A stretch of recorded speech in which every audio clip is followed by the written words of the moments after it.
everybody, and welcome to Right Here, Right Now, live Buffalo football talk presented by Forefathers Organics. I'm your host, Alex Brasky, alongside my co-host, Ajay Cybulski, here for the Batavia Daily and Livingston County News. Each week, we'll discuss Buffalo's favorite football team, along with all the comings and goings from Orchard Park, thanks to our friends at Forefathers Organics in Dansville. Unlock the power of nature with Forefathers Organics, your premium CBD store. We offer the highest quality CBD and hemp products to liberate your mind, body, and soul, helping you live happy and free. Our mission is driven by excellence and transparency, using cutting-edge scientific methods to combat stress and target issues at their source. From potent ingestible CBD to soothing topicals, all our products are USDA certified organic. Discover all natural wellness from farm to table. Visit forefathersorganics.com for more information.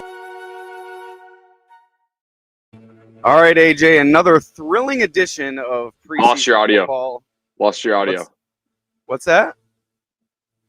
All right, AJ, and another exciting edition of preseason football here at Acrisure Stadium in Pittsburgh, as the Bills win it 9-6 over the host Pittsburgh Steelers, and a little bit more of an exciting game this week than we had last week against the Chicago Bears. Not many points to be spoken about, but a lot more exciting plays and exciting performances to detail here on the podcast. And we'll kick it off with the performance of the defense, just a dominant day from the Bills defensive unit, and it really spearheaded by Buffalo kid Joe Andreessen, an undrafted rookie. Gets the start today over Terrell Bernard. Bills deciding to hold him out due to the growing injury problem on the roster. You lose Matt Milano for an extended period of time. Terrell Bernard held out of this game. Kind of precautionary. Bills not wanting to lose any more starters here in this one. So Andreessen gets the start, and what a performance he had here tonight in Pittsburgh. 12 tackles, 2 of which came for a loss. Just an incredible all-around performance. He did it against the run. He did it against the pass. Really just doing it at all levels, and spoke with him after the game and said he was a bit nervous upon learning that he was going to get the start. Learned about it this past Thursday leading into the game. Said he was thankful that the coaching staff didn't surprise him with the news. That let him prepare himself a bit for this big moment. Had a bunch of friends and family in the stands, so that really helped him as well. And just what a performance from Andreessen here tonight. Asked Greg Rousseau about him after the game, and he just simply said he's a dog. And that's really the type of performance that Andreessen put on this evening here in Pittsburgh. Another of the Bills' defensive players that really shined here this evening, Greg Rousseau off the edge, 2 sacks and a half, really dominating Broderick Jones, the right tackle for the Steelers, using that bull rush to push him into the backfield and get those 2 sacks on his own, and also helping out Ed Oliver on a half sack. And that half sack was actually help created by Joe Andreessen. Got some pressure in the backfield, forced the Pittsburgh quarterback, I forget if it was Russell Wilson or Justin Fields at that time, to step up in the pocket, and Rousseau and Oliver were waiting to swallow him up. So an overall great performance from the Bills defense tonight, and it was really encouraging to see the dominance, not only from Andreessen in his first performance in a big moment, but the Bills defensive line. I tweeted it out after the Matt Milano injury news surfaced, and the Bills front four becomes increasingly more important for this team this year with that loss of Milano. You look to the linebackers at the beginning of the preseason and offseason, and you thought that crew can be the strength of this defense, but now you lose Milano. You have to fit in Dorian Williams, who we'll get to a little bit later on this podcast. You really need that front four led by Greg Rousseau, AJ Epinesa, Daquan Jones, and Ed Oliver. You need them to carry the day, and that's exactly what they did tonight, powered by Rousseau's 2.5 sacks and 4 tackles. And it was really in just a quarter of action, 3 possessions really for Rousseau out there against the Steelers. So quite the productive performance for Rousseau. It really highlighted a solid overall performance from the Bills defense here this evening. Many of the starters for the Bills defense played here tonight. Bernard, the only starter not to take the field. Damar Hamlin, also, who has been inserted into the starting lineup with injuries to Cole Bishop and Mike Edwards. He also did not start today. He sustained an apparent injury during the Thursday joint practice with the Steelers, believed to be a leg injury. He did not return to that practice. We spoke with reporters after the practice, said it was something minor, and the coaches just kind of taking precautions with all the injuries building up on the defensive side of the ball. So Hamlin, Bernard not out there. The rest of the Bills starters out there. Von Miller did not participate tonight. He was out there for warm-ups, but threw on a hat and just watched from the sideline throughout the game. Some of the Bills' offensive starters also played in this one. Josh Allen did not take the field. Sean McDermott mentioning after the game that was a result of some wet weather sweeping through the Pittsburgh area before the game. The rain stopped before the game kicked off, but with the wet surface here on the natural grass at Acrisure Stadium, Sean McDermott electing to take the safe route and not risk an injury to the franchise quarterback. Allen joked after the game that he was going to bust McDermott's chops for the next few weeks in calling it a soft move on part of the Bills' head. A few more injury updates from the game here tonight. Obviously, you didn't have Milano out there. Hamlin, we mentioned. Bernard, we mentioned. Bishop and Edwards remained out. Wide receiver Curtis Samuel, who initially it was a vet rest general soreness day for Curtis Samuel, but he's now missed 2 straight practices and this preseason game. Maybe just taking the safe route with him as well, knowing that he's a veteran player in this league and not wanting keep piece of this passing game to get more dinged up before the regular season begins. Linebacker Nicholas Moreau missed the game with a core groin injury. He's been out for weeks. Balin Spector, who was out of Thursday's joint practice with a calf injury, missed tonight's game.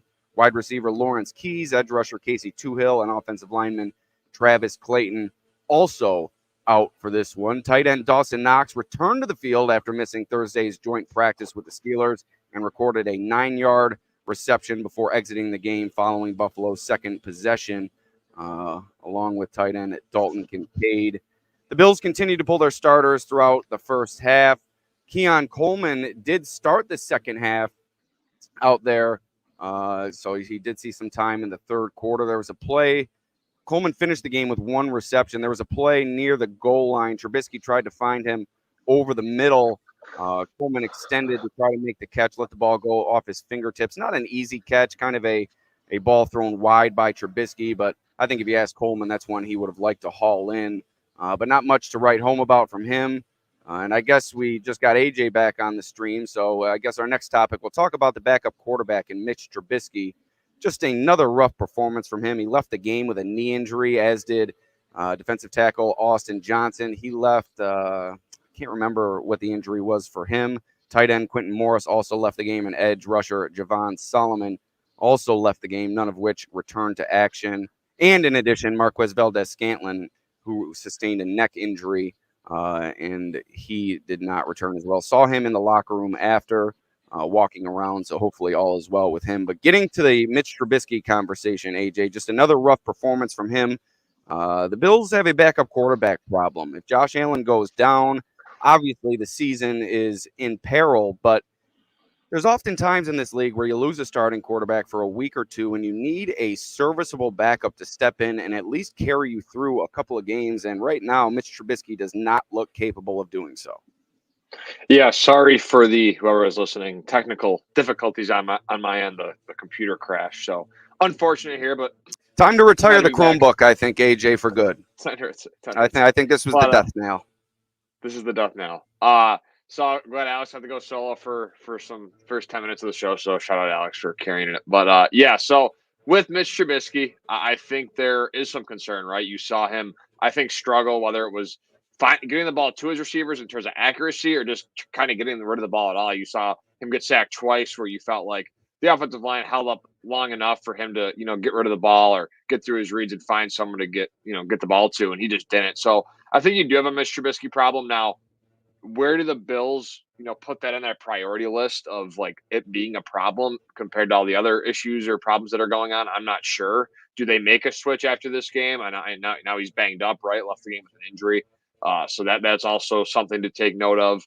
I mean, I don't know. Where do you really feel like Trubisky the panic level is for the Bills on that end, because I just don't know like what they'll do. Like you've talked about several times with Ryan Tannehill, maybe they would go out there and sign someone like that to. I think it would be an instant upgrade at the position over Mitch Trubisky. So we'll see what happens there, but I think the backup quarterback is definitely a concern right now in Trubisky. I mean, the Bills have yet to score a touchdown, so that's definitely not a good thing. Yeah, and really with me, the problem with Trubisky is just his unwillingness to get rid of the football. He's taking sacks that he shouldn't, and today he just threw one of the worst passes I've seen all preseason, airmailed it over Quentin Morris right into the waiting arms of safety Miles Killebrew. Just in all phases, Trubisky has looked skittish out there, tentative on his throws, and really lacking confidence for an NFL quarterback. You had Ben DiNucci out there who spent just a short time with the Bills, and I think his confidence level looks a little bit higher than Trubisky's at this point. So I'm not sure how high of a priority it is for the Bills. I'm not sure you'll see them make a move at the backup quarterback, but I mean, week after week, Trubisky continuing to put these dreadful performances on display. I don't know how you don't think about it if you're Brandon Beane and company, because the offensive line played better today. I thought they protected well. Running backs did good picking up blitzers, and Trubisky still couldn't find his way to a decent day. 9 of 13 passing, 86 yards, and an interception. Just erratic from Mitch Trubisky, and certainly leaving a lot to be desired. Ryan Tannehill, the hot name amongst Bills fans, still out there on the free agent market. Not sure if they'll dip their toe in that water. Obviously, the backup quarterback with the Bills, it's somewhat about the quote-unquote vibes in that room with Josh Allen. You go from a Kyle Allen, who's good friends with Josh Allen. Now Mitch Trubisky returns, also good friends with Josh Allen. But at some point, the production has to mesh with the personality, and thus far, that is not the case for Mitch Trubisky. Elsewhere on offense, like I said, much better performance from the offensive line. I think we failed to touch on the dreadful performance from the O-line last week, but really a bounce back week this week. And talk to Ray Davis as it's starting to rain out here. I might have to make a move as Thad Brown and Josh Reed also caught out here next to me in the rain. But offensive line much better this week. And Ray Davis said that Aaron Cromer really challenged that group throughout the week of practice and talking some trash to them, really trying to urge them to a better performance, and came through with one, opened some running holes for James Cook and Ray Davis, who we'll touch on a little bit more on our next topic. Yeah, I thought the offensive line played well, right? And you feel like the second team really did a good job. I thought the communication was there, really opened up some gaps for James Cook and Ray Davis. I thought Cook was good in the run game, made a couple quick moves, right? I think that their initial push on the line of scrimmage, I thought the Bills' offensive line just pushed the Steelers off the ball and dominated the D line. And I think both sides of the lines today, offense and defense, really put it together. And I think that's kind of the standard that Sean McDermott was talking about. He's raved and raved about, right? The trenches. That's the most important part of being a successful team. I know fans get tired of it, but what do the Bills do this week? They dominate on the defensive line and they dominate on the offensive line. And I know it wasn't pretty, but they got to win, 9-3 win. And I think the offensive line played great. Trubisky had time, all the time in the world to throw. Like you said, he just held onto the ball too long and couldn't find his receivers or pass catchers open. So all in all, I thought you saw this team respond to Sean McDermott's comments regarding the energy and kind of how they came out with the vibes and all that stuff. I thought they really put their foot forward, especially along the O-line, D-line, to really get it done today. Well, midway through this podcast, we'd like to thank our sponsor once again, Forefathers Organics in Dansville. Unlock the power of nature with Forefathers Organics, your premium CBD store. We offer the highest quality CBD and hemp products to liberate your mind, body, and soul, helping you live happy and free. Our mission is driven by excellence and transparency, using cutting-edge scientific methods to combat stress and target issues at their source. From potent ingestible CBD to soothing topicals, all our products are USDA certified organic. Discover all natural wellness from farm to table. Visit forefathersorganics.com for more information.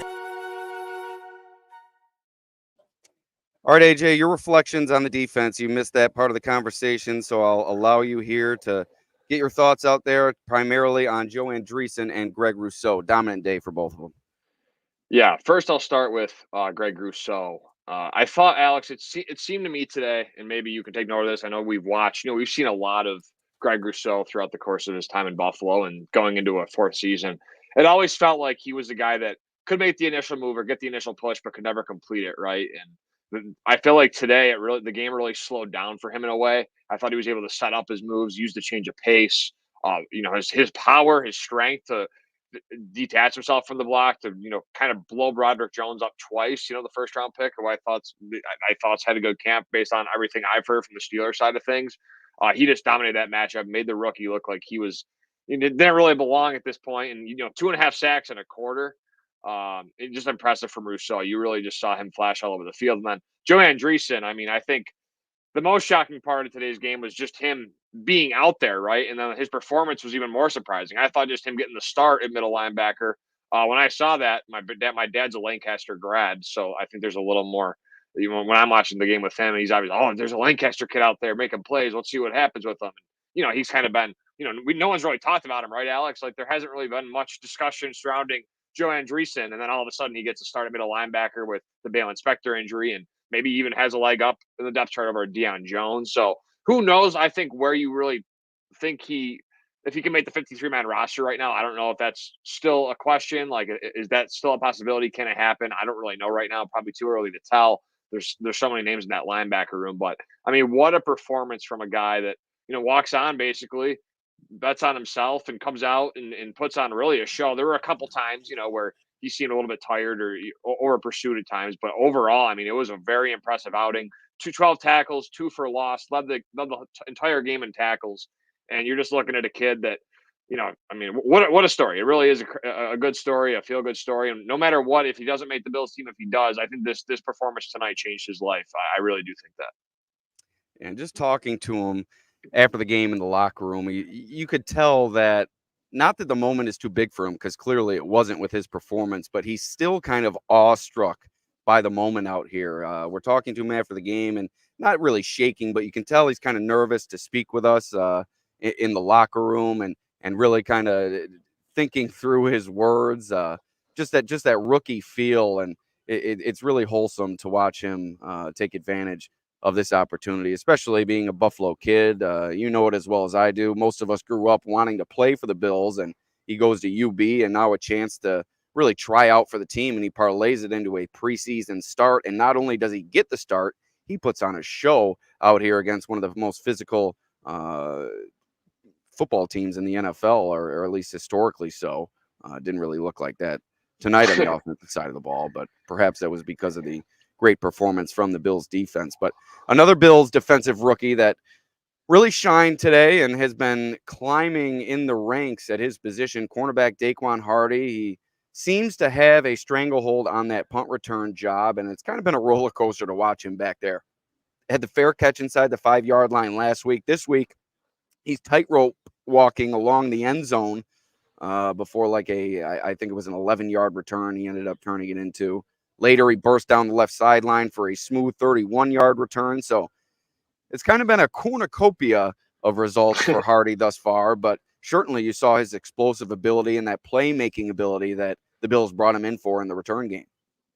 Yeah, I think you're looking at a guy who's really putting his best foot forward to make this team. I thought the punt return today was great, right? Showed some juice. He obviously got the first call in that spot, so the Bills are trusting him. There was one play in particular where he shot the run gap beautifully, but just kind of over pursued it. Running back bounced at the outside, missed the tackle. So that was one kind of negative play from Hardy, but I think we've seen enough flashes from him at this point where you can kind of feel comfortable with him, as the punt returner and as, that kind of dependable, do it all, maybe defensive back for this team in a pinch situation. So yeah, I liked what I see from Hardy. The athleticism is apparent in his game, whether it's, he got his hand on a ball, got up, skyrocketed it up in the air and jumped up and grabbed it. He's got a 40-inch vertical. So not too shocking, but you just see his athleticism continuing to flash. We're still sitting here talking about him, right? I feel like every show, the Daequan Hardy segment is involved. So that's always either a good or bad sign. In Daequan Hardy's case, a very good sign. So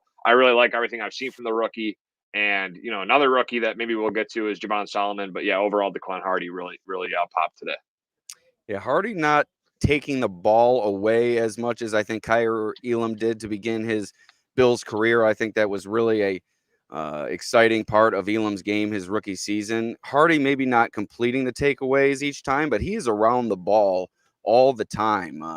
He's being challenged by opposing quarterbacks, and he's really answering the bell time and again, getting his hands on balls.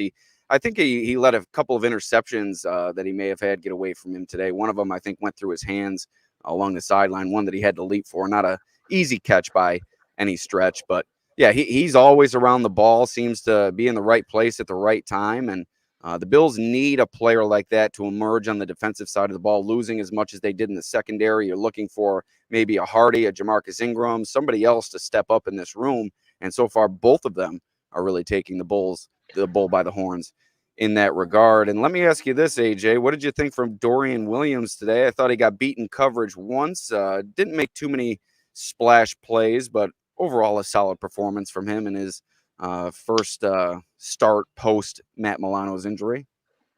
Yeah, there were some moments, like you said, where he was kind of lost in coverage on that play, was beaten over the middle.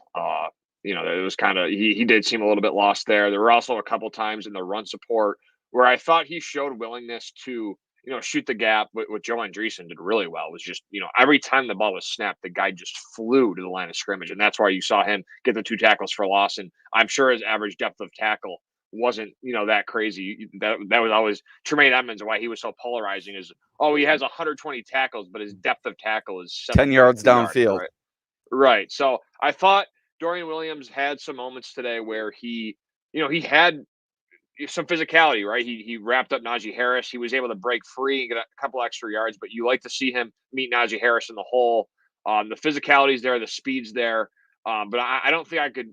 I wanted to take more positive away from Dorian Williams' performance today. I'm not saying he did anything bad, but I still just felt like he didn't stand out, right?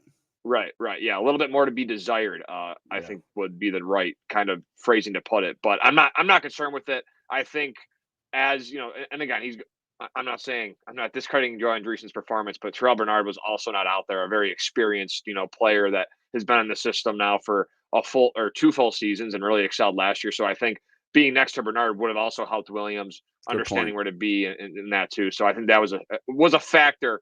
But overall, average performance from Dorian Williams in his debut as the weak side linebacker for this team. And again, I think just the emergence of Joe Andreessen really just kind of overshadowed really anything of the Dorian Williams conversation. But average day. Yeah, kind of glossed over it. Scary moment with MVS. Just want to send our best wishes to him. It looked like he was going to be put on a backboard and taken off the field. But like I said, he was seen in the locker room after the game, not necessarily in good spirits, but walking around. So hopefully all is okay with him. But injuries really starting to become a problem, AJ. There were a few years where the Bills really had great injury luck. And now for these past couple of years, it's really turned the opposite way, really hardcore, to be honest with you. And the loss of Milano, several players going out tonight. Just when is it all going to end? Right. Yeah. And I thought, to John Roberts' comment, Kingsley Jonathan's sack was great. I thought that was a great finish by Kingsley Jonathan. I think struggled initially, but still won the rep and finish. And I think, again, that goes back to Jamon Solomon leaving with an injury that gives more opportunity, right, to a Kingsley Jonathan, who I still think's in the mix. They've brought him on several times over the past couple of years, and he's even seen some snaps in regular season action. So I still think there's a path if Solomon's injury's a little more serious that Jonathan can make a run for it. But yeah, and I think Solomon was impressive before he went out with that injury. He had a couple of pressures. Right. He also took part in abusing Broderick Jones, and he also made a couple of special teams tackles, which is key for him if he wants to find a contributing role on this team. Yeah. So overall, I think the injuries they are unfortunate. There's a long list of them. Trubisky obviously leaves today. MVS, like we mentioned. So the injuries are, stockpiling a little bit here, but that gives opportunity to players. And as Taron Johnson said to you, that's the opportunity to become a star. So that could happen. We'll see that approach, but not a good sign with all the injuries. I don't know if we talked about it yet, or if you talked about it in the opening segment that I missed, but how are your thoughts on the tight end 3 battle today with Zach Davidson and Quentin Morris? I thought Quentin Morris was Mitch Trubisky's favorite target. I mean, it didn't matter if he was double covered. Trubisky was going to sling it over to Quentin Morris's side of the field. And I thought Zach Davidson also had a nice route and kind of got some nice separation down the field. So they continue to trade punches, Alex. So maybe just your overall thoughts on how that tight end 3 battle is going. And do you think anyone has the edge there? Yeah, we'll have to follow Quentin Morris's injury. Left the game with a shoulder injury. Not sure of the severity of that. But yeah, I think it was a 34-yard catch from Davidson. Morris involved as well.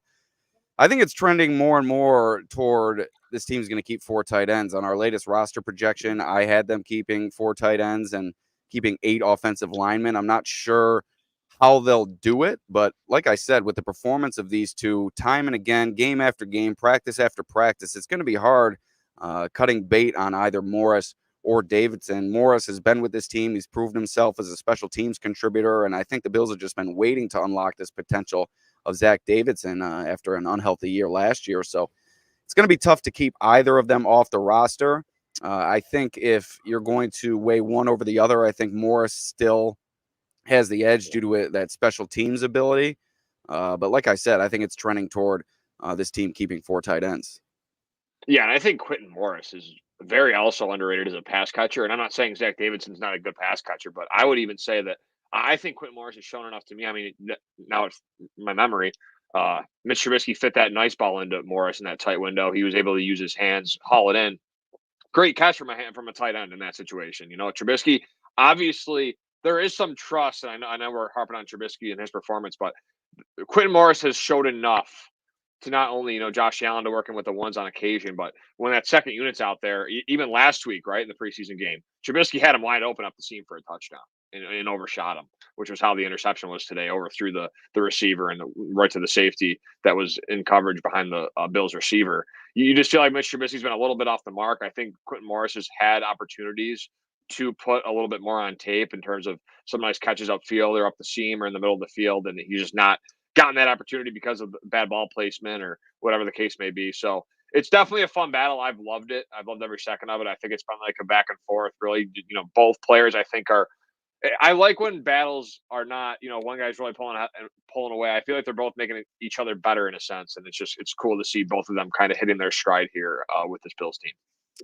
Let's end this one on a positive note. The running game really taking a step forward today. Ray Davis averaging over 7 yards a carry. The overall running game averaging over 5 yards a carry. Cook finished 6 carries, 25 yards. Ray Davis, 8 carries for 58 yards.